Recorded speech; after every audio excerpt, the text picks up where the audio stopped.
This is the Greg Bedard Patriots Podcast with Nick Cattles.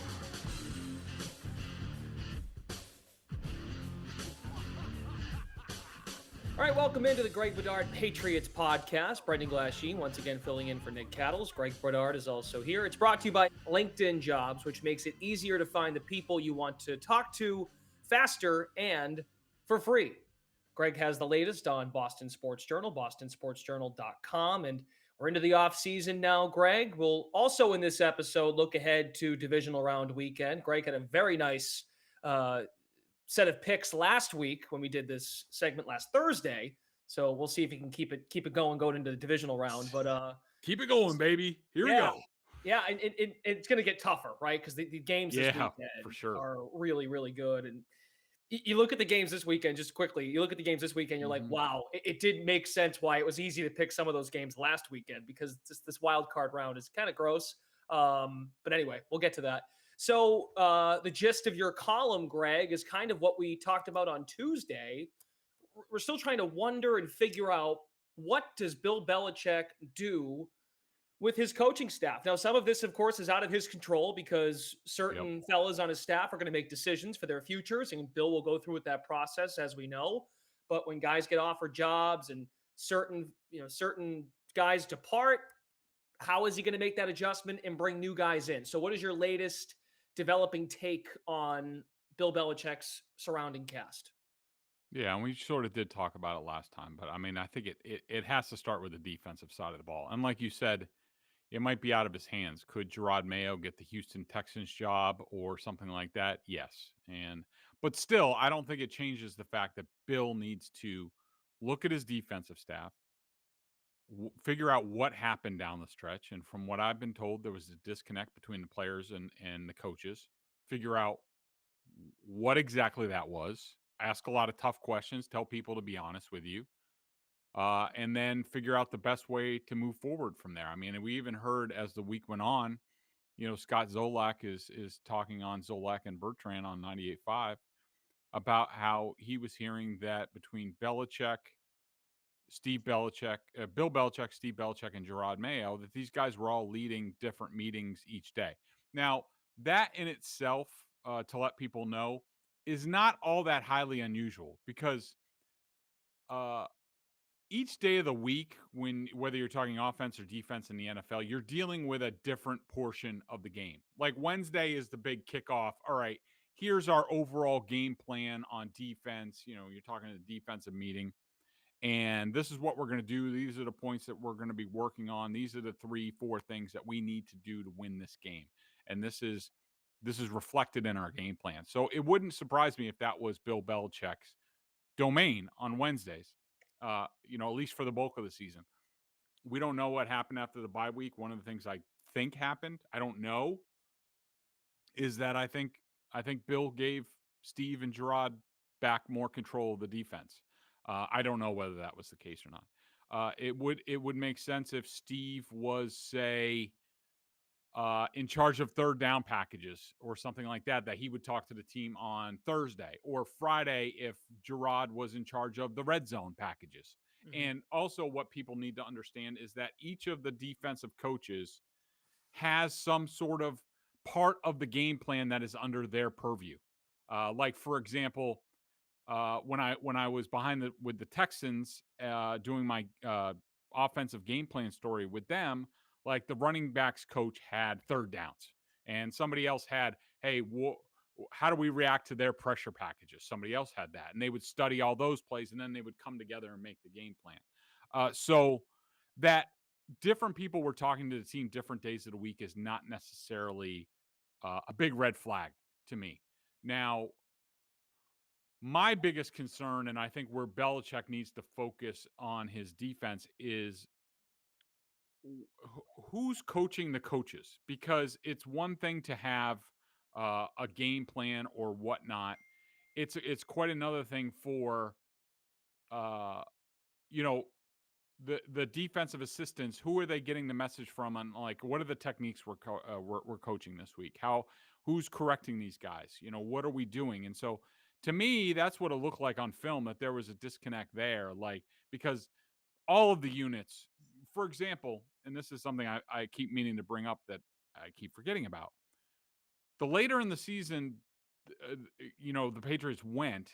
One of the things that I saw that was concerning to me and specific to J.C. Jackson is he kept looking for the ball early.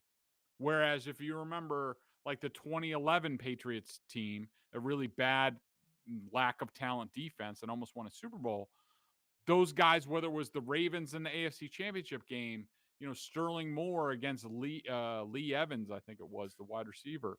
Yep. You know, he's not even looking for the ball. He's playing through the guy, playing through his hands, that kind of stuff. J.C. Jackson, just in the last game against the Bills, is looking back, and now he's jumping and he can't reach the ball, and that happened time and time again.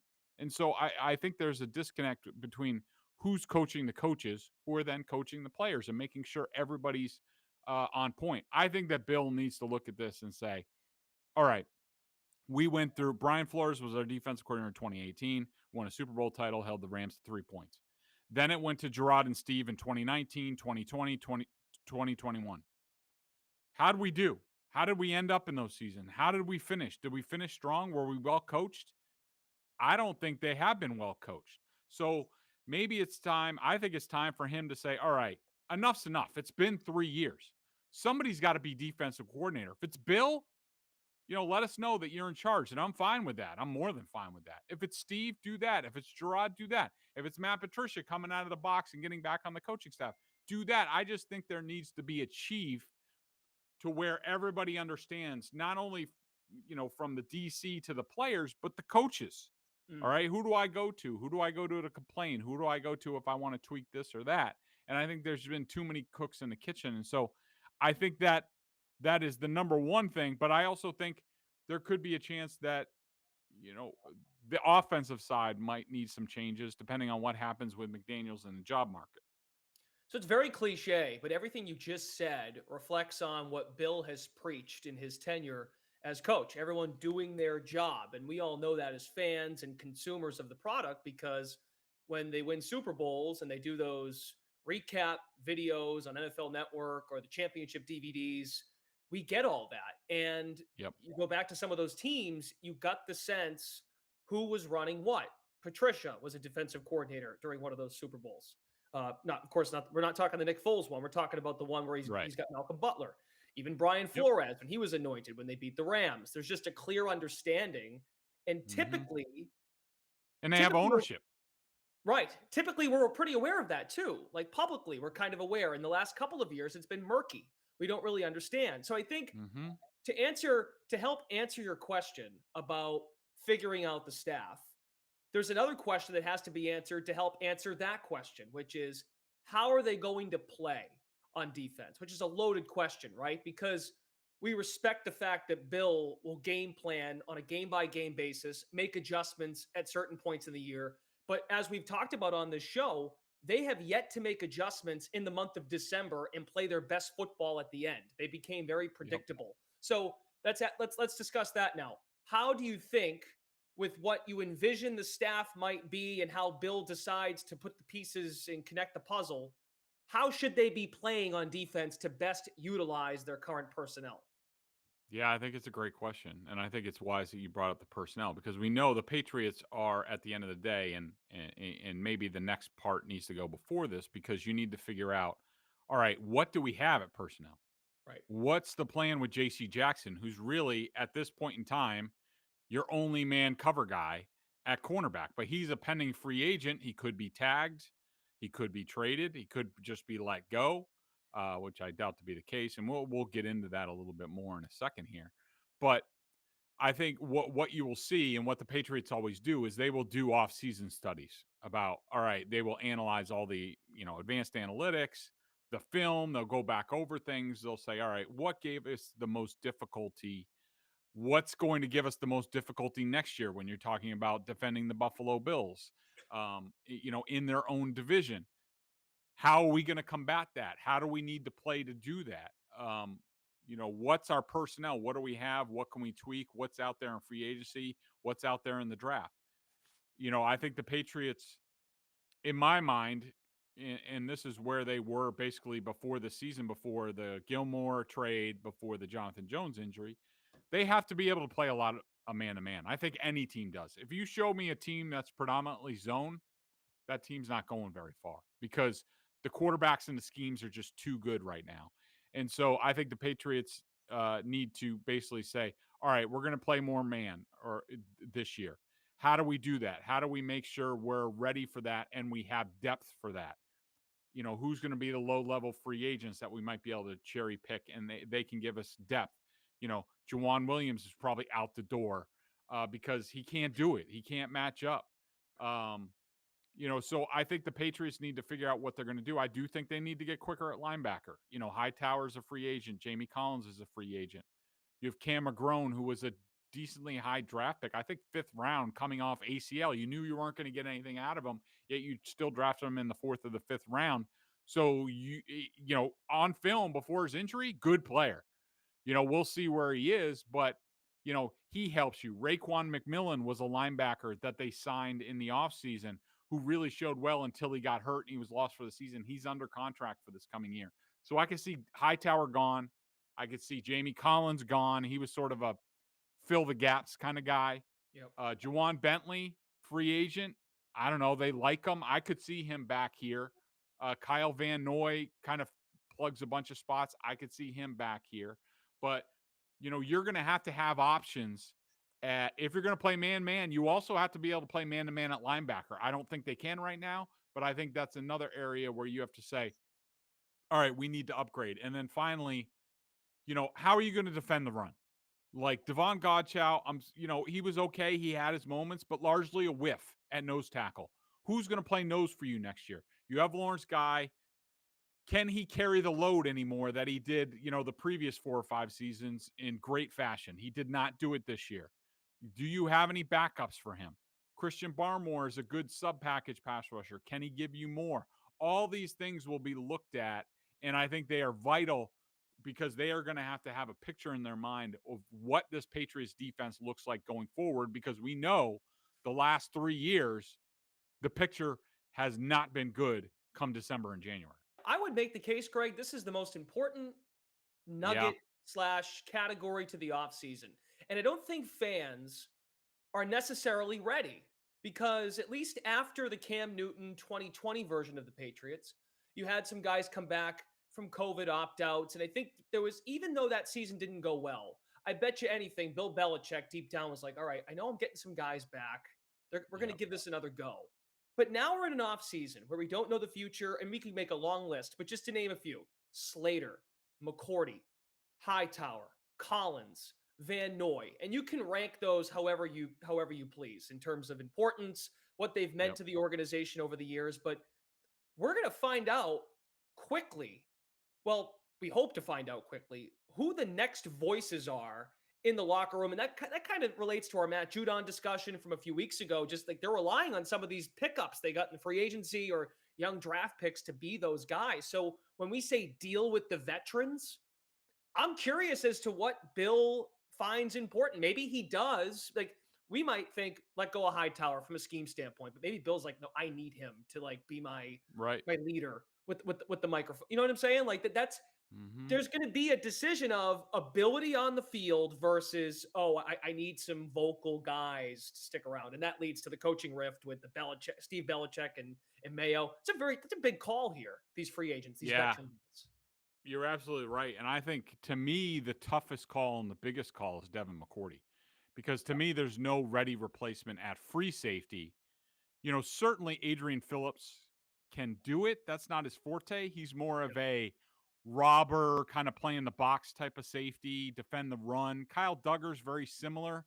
I don't see Duggar as a, Ed Reed type, hey, what's the offense shifting to? Where am I going to go? I'm going to fake this quarterback out. That's not his game at all. And so now you look at maybe Miles Bryant or, Jalen Mills was a guy who was signed as sort of a safety cornerback hybrid for this team. It was basically Jalen Mills we're not sure what his best position is. And the Patriots often do this, and I really like how they do this.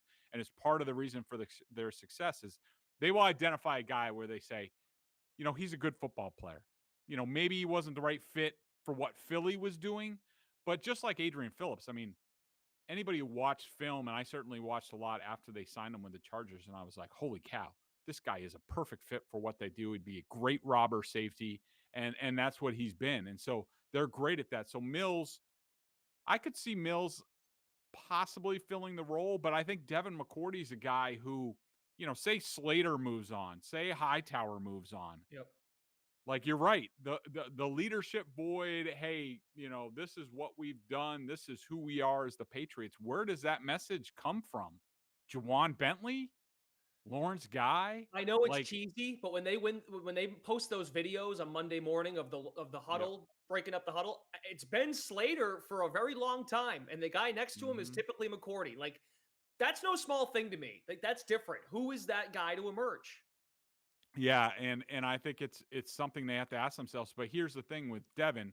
Well, his brother was with, I think, the Dolphins, but he was hurt. I remember seeing him on the sidelines toward the end of the season. I was like, oh, Jason, I miss Jason. You can't have too many good Rutgers guys, right, Brendan? Right. Um, There you and go. but I think the thing with Devin is, I'm sure he would like to be back. He did slow a bit, but you can play free safety and slow down a little bit as long as the mind's there. The problem is with a veteran like Devin McCourty and Hightower. How much are they going to want to come back and do the grind if they're suddenly making $6 million a year as Right. opposed to 12 or $15 million a year? Are they going to want to do that? Are they going to want to basically be Bill's voice, do all those sort of leadership duties if they're doing it at like half the cost? I would have a tough time doing that. If I have rings and I've made millions and I'm a smart guy and I've taken care of my money off the field, I would have a tough time doing that. But then again, I'm not any of those guys or anything close to those guys. But to me, you look at the list, and I'm sure people can find it out there at BSJ. We have the list. I talk about, who's the ready replacement if they do move on for those guys. To me, Devin McCourty and JC Jackson head the list. There's no ready replacement for those guys in the pipeline. They could be expensive. What do you look like without them? How do you fill that void? Those are very tough calls for this team. And really, you're right. It might come before the discussion about what do we look like on defense, but they almost go hand in hand. You have to figure out what we have, what do we want to look like, and how do we plug those gaps? Well, and it also, I think it speaks to the spending spree in free agency. On the surface, we think, let's reload, let's go after it. We've got veterans in place, but also there was a long-term big picture thought of doing that. To your point about Mills and Judon, Bill was thinking, I've got some guys here that are ready to move on, or maybe he had prior discussions before the season about Devin McCourty and Dante Hightower. Like, this is likely Mm-hmm. their final go with me. I got to make sure I have some pieces, some foundational pieces that have some potential. Let's go to offense. We haven't done much discussion on offense here. Wait, one second, Brendan. Before we move on, I just want to touch on also part of this discussion is guys who are under contract for next year who might be too expensive, or maybe their play like a Trent Brown. And I don't even have Trent Brown on this list, and I should have had him. Yep. But he's a free agent, I think. Is he a free agent? Yes, he's a free agent. Yeah, they didn't So give it he's much to not get on him this from the list. Raiders. Yeah. Yeah. But like, Nelson Aguilar has a $15 million cap number next year. Jonnu Smith, 13.5. Isaiah Wynn, 10.4. Shaq Mason, 10.3. Devon Godchow, 10.3. Kyle Van Noy, $7.5 million. Are those guys worth that on your cap next year? And what do you do if you move on from those guys? So, a lot of personnel, I think a lot of scheme, and Bill even touched on it in his postseason press conference. We have to look at the scheme. We have to look at the player fits. We have to look at, how do the puzzle pieces fit? And there is a lot on their plate there all the way around. It's unbelievable how they lose 4 of their last 5, and now it feels like they have a million things to fix. You know what I'm saying? Like, Yeah. it's I know that's like going back in time now, and that's reflecting more on the season. I know we're in the off season now, but it's unbelievable. Like, if they had beat Buffalo, I think we're not talking, like, we're talking about another game this week. It's just it's Yep. fascinating. Offensively, correct me if I'm wrong. I think I saw you tweet this too. Someone mentioned it to you, like, as a possibility of going to get a Calvin Ridley or something, or how they're going to look at receiver, maybe get a number 1 guy. And They did it in Buffalo with Steph Diggs. They went out and got Diggs for Josh Allen. Everyone got knocked down a peg, and that makes that receiving core look really good. What are some other things that you want to change offensively? Maybe you're talking scheme or specific personnel, but if they can go get Ridley, I know there's a big cap hit if they go and do that. But I saw a report from a reporter in Denver had something on this. Benjamin Albright he said something like, "Wouldn't be surprised if the Patriots and Calvin Ridley unite next year." Yeah, I mean, I think it's to me. Look, just to caution people out there, because I know, I've earned the moniker the wet blanket of reason, you know, for a reason. And look, you have to understand the Patriots aren't even near there yet as far as Yeah. who they might get and who they might target. Like, so if you hear some guy on Twitter who has a blue check mark and says and attaches Calvin Ridley to the Patriots, it's just them thinking out loud. And Fair. really, those people don't know jack about what the Patriots are doing. They don't know jack about their scheme and what they look at and what they prioritize. So Yeah. just slow your roll. The Patriots won't get to free agency probably until sometime in February, when they really dial that down. But when you talk offense, first of all, we should talk about, is Josh McDaniels here? I think largely the percentages are pretty high that he's still here. Um, one thing I would keep a look at, I would keep an eye on the Raiders situation. Okay, because Dave Ziegler, I think we might have talked about it on the pod. He has a strong candidate there as GM. When you're Josh McDaniels, people will say, well, his name hasn't been out there. From what I understand, that's been from McDaniels and his camp. They are back to being very selective. Like, they're not going to take, I think there was a sense like when he took the Eagles and the Browns interviews, I think last year, that he took those because there was really for McDaniels, it was hard to envision, all right, what's our future look like? I don't have a hand in picking who's going to be our quarterback next year. We're coming off Cam Newton, we're coming off 7-9. Didn't look very promising. So I'm going to throw my hat into the ring and see what happens with these jobs. I think with Mac Jones and knowing, all right, we have a direction as an offense. This was our baseline. And by the way, their passing, offense as a baseline is a lot better than people want to give it credit for. I mean, I know the Felgers of the world will go on and use stupid stats like yards per game to measure the Patriots compared to other people. But if you look at passer rating, it's Josh Allen, then Mac Jones. You look at, all sorts of advanced analytics over at Football Outsiders, all their quarterback, all their passing offensive stuff. The Patriots were in the middle of the pack with a rookie quarterback. To me, that's pretty good. And I think the Patriots think that's the baseline, and they're looking for a jump into the top 10 next year. And how do they do that? I think largely they think that they can improve. But back to McDaniels. Now with Mac Jones and what they have on offense, I think McDaniels probably has the feeling of, I don't need to be in a rush.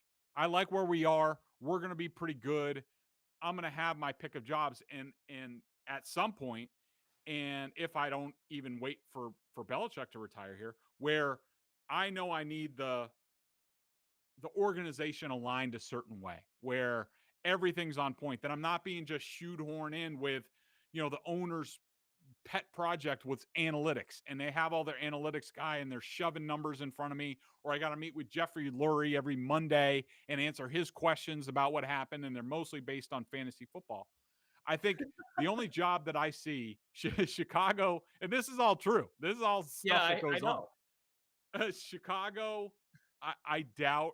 I don't think he has much interest in that. The Giants just named a new GM from the Bills, so they're likely going, Dayball that side. I don't think McDaniels has any connection. But the Raiders, with Mark Davis, who is hands off, and say what you will about Mark Davis, at least he gives his people opportunity to run their thing. I mean, gave John Gruden a 10-year, $100 million contract and got out of the way. He also, and so quick nugget on Davis. He also just hired Becky Hammond as his women's basketball coach at the Las Vegas Aces. He's into like giving people opportunity and rising the profiles of folks. So, and that was big. That was big for his dad too. I mean, Al Davis was one of the, the forefathers of, black assistant coaches. Hired Art Shell as the first African American coach. So, if Dave Ziegler gets the job in Vegas, And, Ziegler worked for McDaniels in Denver. They have a long history. That could be something. If McDaniels moves on, then I assume Bill O'Brien would be number one on the list. He's been interviewing for NFL jobs.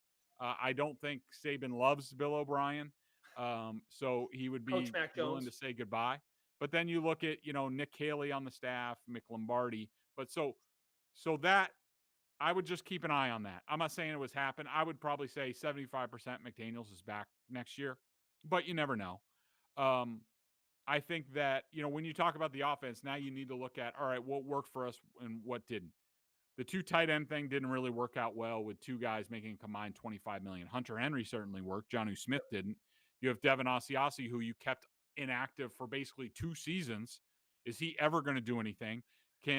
How can they move? I think Jonnu Smith, the only way they can really move him and not kill the cap with dead cap is a post June 1 trade. So that means he's here for a while. You don't have that cap space. But to me, we've talked about it. I think a quick slot receiver is more important than, say, an outside receiver. I think that Aguilar can be better in this system.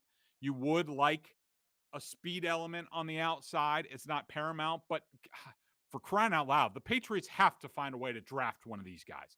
They can't keep paying through the nose. And wide receivers grow on trees in college now. Find one and let him be the speed element and develop him and maybe sit behind Aguilar for a year, contribute, whatever. But I think you go with Hunter Henry. You probably find a way to get rid of Jonnu Smith. You go to more to a tight end slot scenario with a drafted wide receiver on the outside. If for some reason there's a cheap option that you like or a cheaper, you're not paying through the nose for like an Allen Robinson or a Calvin Ridley or what have you, then I would take a look at it. But I think the Patriots likely stay the way that they are with a few tweaks. And the belief is internally is that Mac Jones is going to be much better in year 2 after he has a chance to digest everything that he's learned this year. Some quick follow-ups to that. Why didn't Kendrick Bourne have reps in the slot in San Francisco? Like, why not give that a try? Yeah, very good question. And I left Kendrick Bourne off. I don't know why, because I think he is definitely one of your foundational pieces. He's going to be back, right? Yeah. Yeah. So not every slot is the same. So a slot for the 49ers is more of a showpiece. We're going to try to thread the needle down the field. A slot for the Patriots, as you've seen with Wes Welker, with Julian Edelman, those guys go right nose to nose against linebackers a lot of times or big safeties, and they're getting the snot kicked out of them. And that is not, while Kendrick Bourne certainly has the guts to go over the middle and will make plays over the middle, on occasion, you can't ask them to do that 120 times a year, which that's just on receptions for Welker and Edelman. Forget the other stuff where you're getting broken up and beaten up. He just doesn't have the body for that. And Jacoby Myers is a bigger guy and can do that, but he doesn't have the quickness element where you're looking for a chain mover. But I will say, Brendan, for those of you, and you might be in this camp, that is looking to give you a reason why the Patriots might go outside wide receiver, either in trade, free agency, draft, what have you, you could make the argument that Mac Jones isn't Tom Brady in terms of what he likes. You could make the argument that look at Alabama. Look at the way he's thrown some of his deep passes down the sidelines. The one to Nelson Aguilar deep, in the Bills playoff game. You could make the argument that Mac is actually better throwing to the outside and prefers that than the inside, as we saw with Tom Brady. So to me, that's one of the things that they need to look at and address and say, all right, we know what we had with Brady. We knew what he liked. Is that the same thing for Mac Jones? If not, all right, then you need to figure that out and go ahead and call an audible and go more towards the outside if that's how you think Mac Jones is going to be most comfortable.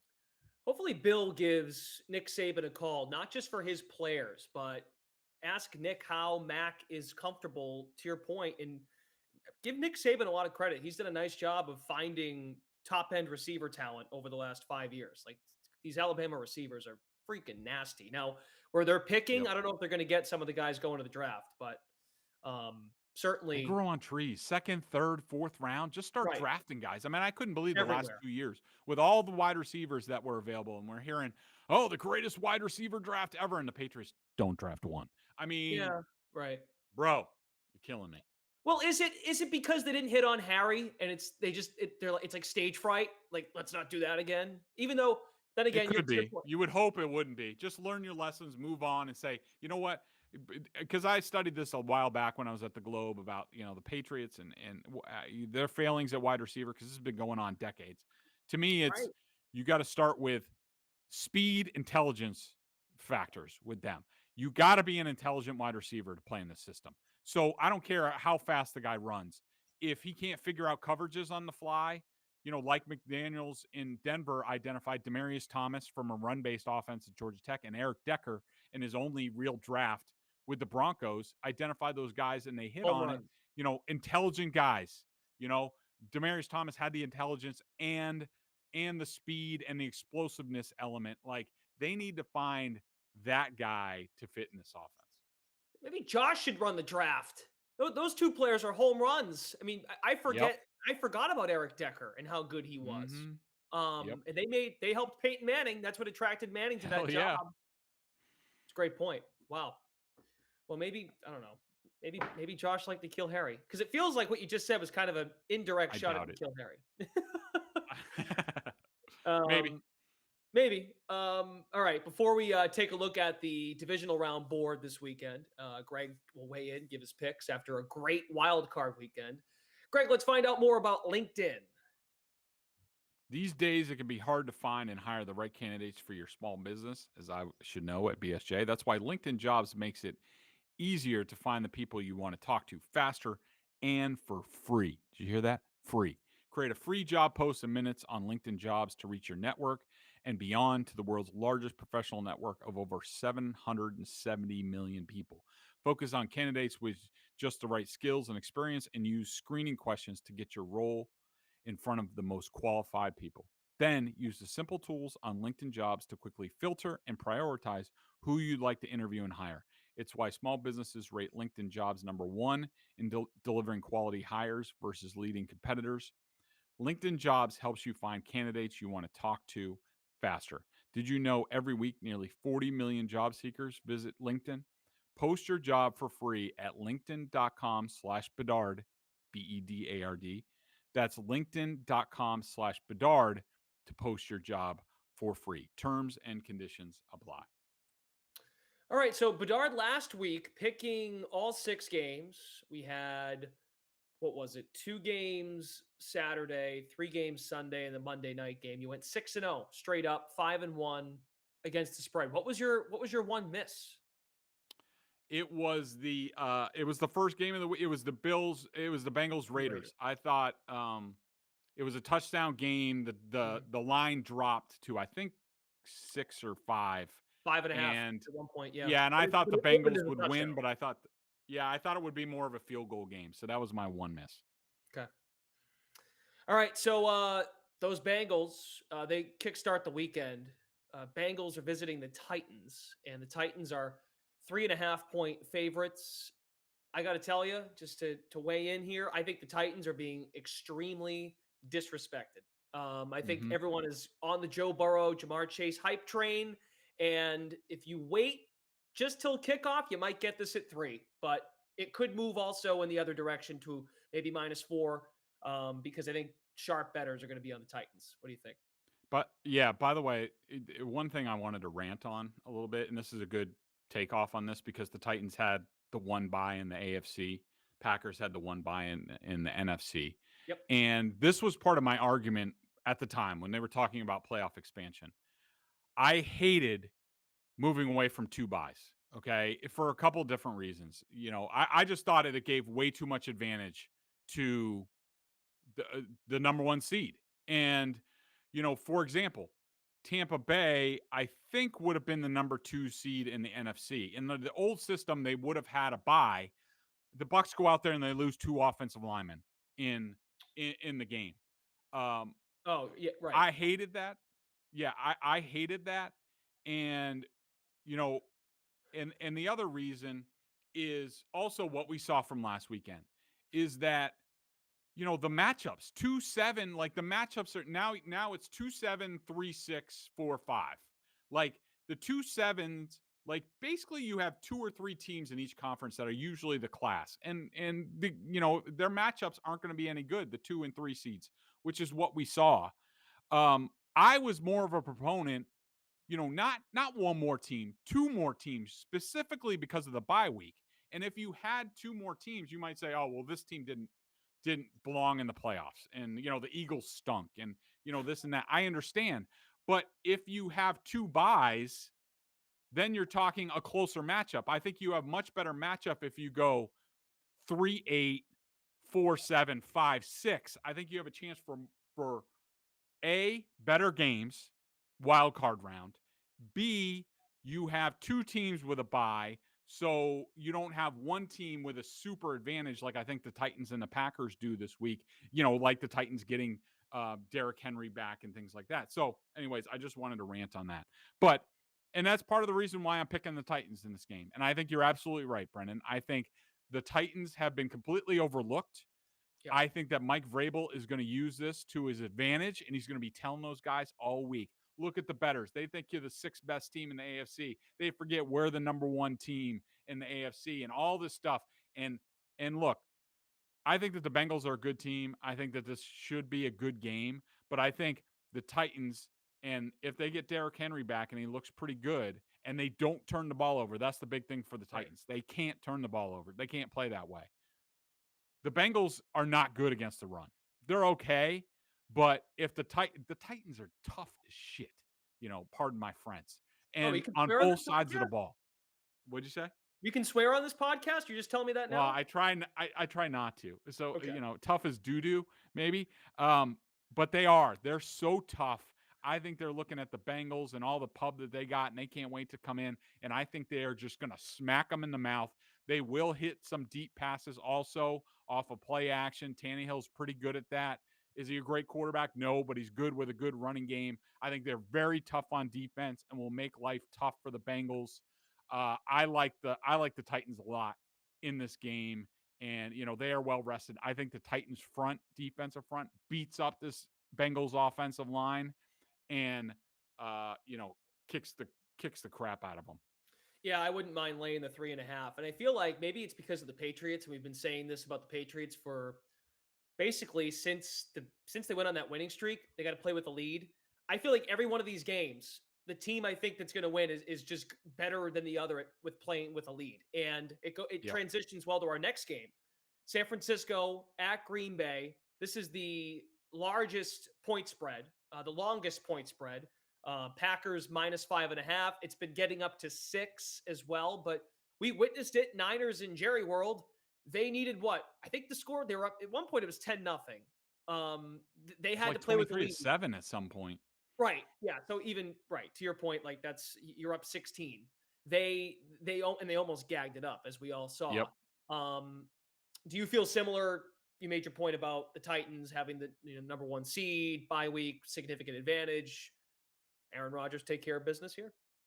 Yeah, I think so. And if I knew the 49ers were going to be at full strength, I might feel differently.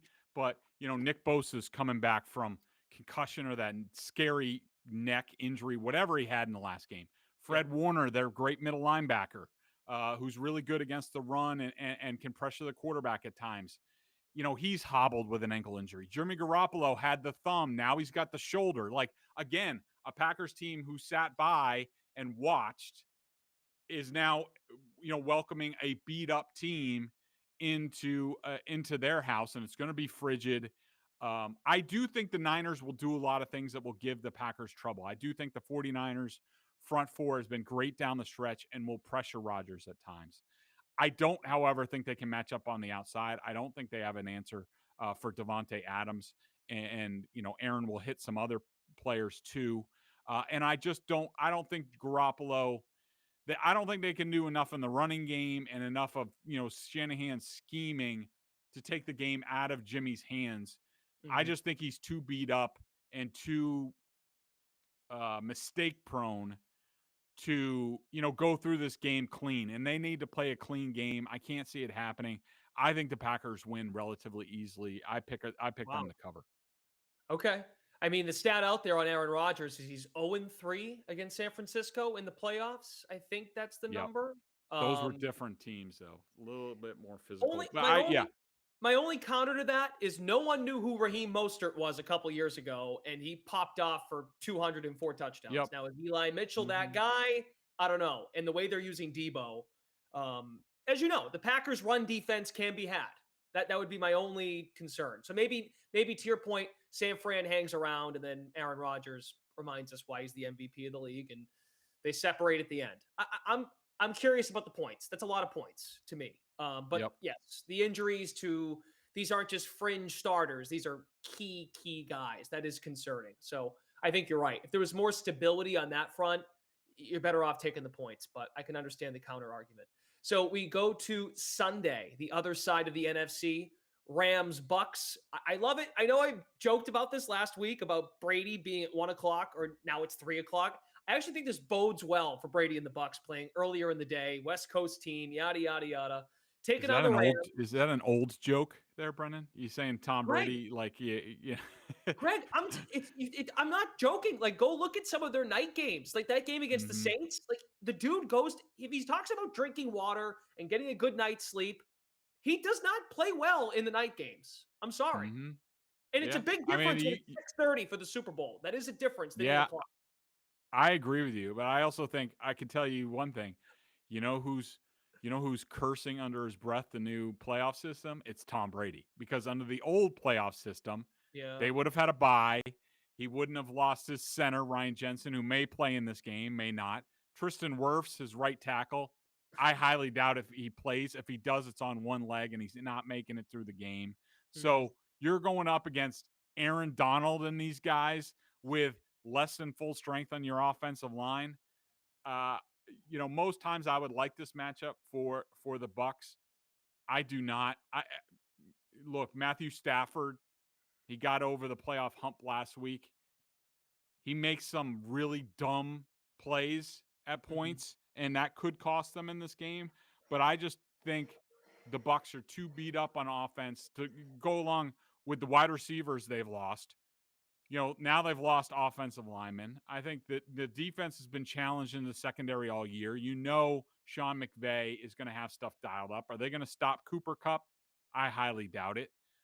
So to me, I like the Rams. I think the Rams are going to go in there and beat the Bucs. So that's sort of my big upset for the week. I had the Niners last week. I'm going with the Rams this week. Okay. I get it, and I apologize. I have a vacuum going, so if you hear that, out of my control, sorry.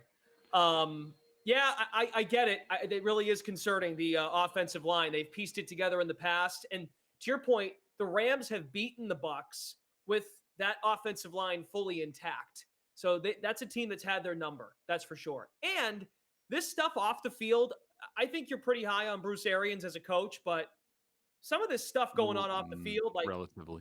Okay, sorry to put words in your mouth. I just wasn't sure. It's okay. The whole $50,000 fine for pushing one of his players, that was a bad look. Very bad. But wouldn't you think too? All right, handshake. We'll deal with this behind the scenes. The fact that the player basically let that get to that point, that's concerning to me. Don't you think? Because wouldn't you think something like that, they would handle it behind the scenes, not let it get out there, and there's no public tweet from Schefter about a fine and all that? That's weird. Yep. That's bizarre. Yeah, definitely weird.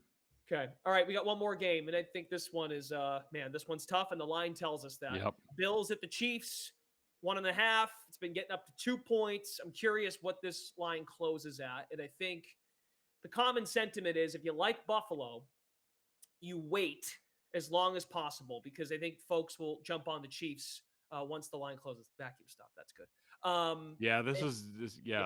This is a very tough one. To me, if you believe in Josh Allen and the Bills, there's no reason why they shouldn't win this game. I do think the Bills are that classic team who looked really good in the first round and everybody overvalues them without taking in consideration what we as Patriots observers know, that was not a Bill Belichick defense on Saturday. So I think there's certainly the fool's gold element. There's there's also the element of that Josh Allen and the Bills offense has like one of the biggest variances in the NFL. That means that they will look like world beaters one week and they will look terrible the Right. next week. I do think it's a really good matchup for them. The Chiefs like to play a lot of man to man. They are not the most disciplined front team. I could tell you this: the Patriots sat back last week, barely blitzed Josh Allen, let him do whatever he wanted to. Steve Spagnuolo ain't going out like that. He is coming with the house at times. Um, the Bills have the weapons to counter that. There's a lot of reasons to pick the Bills in this game. I think the Chiefs, finally got their mojo back recently where, Mahomes looked like Mahomes last week. Again, that could be fool's gold as well. I'm very conflicted in this game. I keep going back and forth. I can see a path for both teams. I do think that the Bills have more avenues to win this game. I think that they could just let Josh Allen run a lot and they could win this game. I think that Mahomes at this point is more prone to mistakes than Josh Allen. I didn't think I'd be saying that, 6 months ago, but that's what he's shown on film this year. But I'm going to go with my gut here. I'm going to go with that the Bills aren't as good as they looked last week. That's what I believe from watching this team all year. I think that they're closer to middle of the road. I think that the Chiefs can do some things to pressure Josh Allen into mistakes, unlike the Bills. So I'm taking the Chiefs, but this is a very tough call, and I think it's going to be an awesome, awesome game. I feel like I'll sound a little hypocritical from watching the Patriots for the last 20 years, but isn't there a fear too with Buffalo? Unlike Kansas City, which Kansas City has had years where they've been dominant from start to finish, but had Buffalo faced zero adversity in that game last week. And you look at it overall, Buffalo, okay, they lost that game to the Titans on Monday night. That was wild stuff with the Josh Allen QB sneak, but have they really to your point, they've been inconsistent, right? The Atlanta game, the Jets game, but have they really faced adversity this year? I mean, yeah, maybe I'll take that back. The Patriots game and the windstorm, that was some adversity. The overtime loss to to Tampa. Okay, I take it back. Kansas City, though, I mean, to me, it feels like, you know why it's a tough game? Because both quarterbacks and both offenses are ascending at the same time. That's why it's a tough game. I do think I certainly have my criticisms of Josh Allen and the Bills, but I will say, since the second half of the Bucs game, like the way Allen has played, and he played crappy against the Falcons and the Panthers and the Jets, so there's certainly that element to Josh Allen. And I find it convenient that people they want to say how great Josh Allen is because of the way he plays against a crappy Patriots defense. Yet they just completely overlooked the way he played in those 3 games. But I will say, he showed me a lot in the second half against Tampa Bay. He showed me a lot against the Patriots, even though I don't think they were much of a challenge, despite what some people think. But so I do think he's on the verge of being an elite quarterback, certainly an elite talent. I do think he's on the verge. He could deliver Sunday night and be that guy. To me, he has to. If he truly is elite, the Bills win this game on Sunday night, and they really don't have many issues and aren't stopped on offense. But we'll see what happens. I hear you. And real quick, 2 other thoughts here. The one that you made about Tampa. Now, Tampa lost a couple guys on their O-line, like you talked about. Kansas City gets out of Pittsburgh just fine. Yep. Talking about that 2-7 matchup, right? So they're in a situation where maybe that was a good tune-up game for them. They went down 7-0. They turned out to be okay. My last thought for you is it's the highest total, 54. Are we going to get another shootout here, or do we think defense actually shows up in this game? I think it's a shootout. I think I would. So it's like you said, it's what, 50 something? It's 54. It's the largest total. Yeah, I would go over. I'm looking at two teams in the 30s in this game. I would go the over. Because when folks look at the matchup, they look at all of the star power, and when they played in week 5, it was a high scoring game as well. So that, to me, I just think the total in that game is going to get a lot of attention one way or the other. So it's at 54 at the moment. So to recap, you've got the 3 favorites, Titans, Packers, Chiefs, and you're taking the Rams over the Bucs. Yep. Very good. See how I do. We'll see. You're betting against Brady, so we'll find out. I know. But again, Greg Famous was last words. 6-0 straight up, 5-1 against the spread last week. Okay, before we go, it's time to get to our BostonSportsJournal.com member question of the day. We take these every episode, and Greg keeps an eye on this. He's happy to get to your questions, so be sure to submit. Check us out over at BSJ. $39.99 on our annual plan. Not only do you get top-notch analysis of all the Boston sports teams, but if you're a Patriots junkie and if you're listening to the podcast, which you are right now, a membership at BSJ gives you access to a ton of video analysis that Bedard does on the coach's film, direct access to him as well in weekly chats. I have one this afternoon. There you go. So we got a question from Mike. Hey, Greg, I know this is very unlikely to occur, but is there a scenario at all where Brian Flores agrees to return as associate head coach with defensive coordinator responsibilities and a handshake agreement that gets the keys after Belichick passes Shula, moves upstairs to a formal GM role? That means he'd have to be in on that for multiple years. Yeah, and I do think here's the other thing about that. I think that you're talking about a bunch of scenarios that have to happen. Like, McDaniel. What about McDaniels? Okay, like he's here. He might want to have a say in that. And I also think it's also, you have to understand that the Patriots don't do this. Like, the only people who would name the next head coach are the Krafts, and nobody broaches Bill's future. Bill just shuts his mouth and does his job. No one knows when he's going to. Josh McDaniels did not come back here with any assurances from the Indianapolis job that he was going to be the next head coach. They're not going to do that for Brian Flores. But I will say this, Mahogany Mike, that I love that scenario. Hopefully, ideally, if that was to happen, McDaniels would have to go take a job. And Flores would not get a job. I do think he wants another job. He wants to be a head coach. I think he still thinks the iron's hot. I do think he has a good chance at a job. So I think he wants that. I think he wants to be a head coach, and be tough for him to come back here. But your scenario that you laid out, if McDaniels leaves, I would love that. I would bring Brian Flores back. He can get the defense in order. He can be the next guy. I think it would be a win-win for everybody involved, but I think it's a very, very long shot. So if McDaniels goes, though, I know you mentioned Bill O'Brien earlier. Could you envision a Belichick, O'Brien, Flores scenario? God, that would be a dream scenario for me. But yeah, maybe. Well, I'm only asking because if McDaniels were to go, who's running the offense? Well, O'Brien would get first shot, or they go after him first, and then I think it would be internal, like Nick Caley or Mick Lombardi or somebody like that. But O'Brien, I think, would be the next guy, and I think he would have freedom to leave Alabama for that. Yeah, I'm just trying to imagine if it's those three. Well, Bill O'Brien might look at it and go, well, wait a minute. What about me? I mean, why can I get a shot at the head coaching job after Bill? But maybe he's lost that that opportunity, perhaps. Okay, that's going to do it for this episode of the Greg Bedard Patriots Podcast, brought to you by LinkedIn Jobs. Greg, good stuff, and we'll see how those picks go. Yeah, thanks, Brendan, and hey, good luck tonight with your what is it? Tell the people where they can hear you tonight doing a little lacrosse, right?